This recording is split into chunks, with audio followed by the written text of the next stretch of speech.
It's Wednesday here in beautiful Laguna Niguel. We have 3 more helical piers to get installed, and we will be having the installation part completed. A decent sized lift that we're going to be working on today.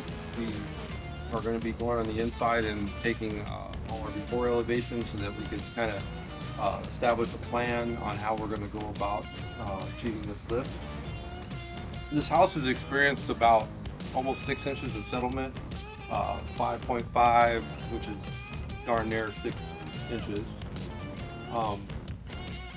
It's all concentrated towards the back with the hillside and everything, which is pretty common in situations like this when you have your house sitting next to the hillside. A lot of times there's other solutions that are required, like such as tie-back piers to keep it from slipping or sliding down the hillside, but on this particular project, those were not required or needed.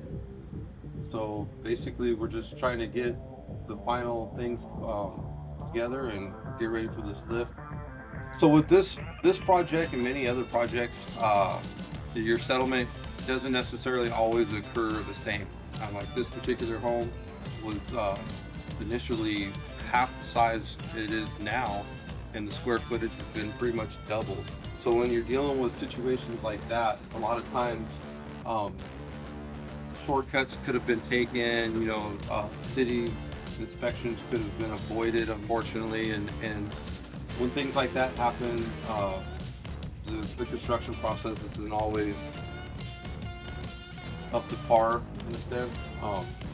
And with that being said, settlement can occur due to improper compaction and like pre-existing things. Like on this particular house, we ran into a jacuzzi that was built underneath the footing, and you can hear in the background the guys are actually trying to detach what we found, which was either the jacuzzi or a swimming pool that was attached to the footing, so that when we lift, it's not an issue.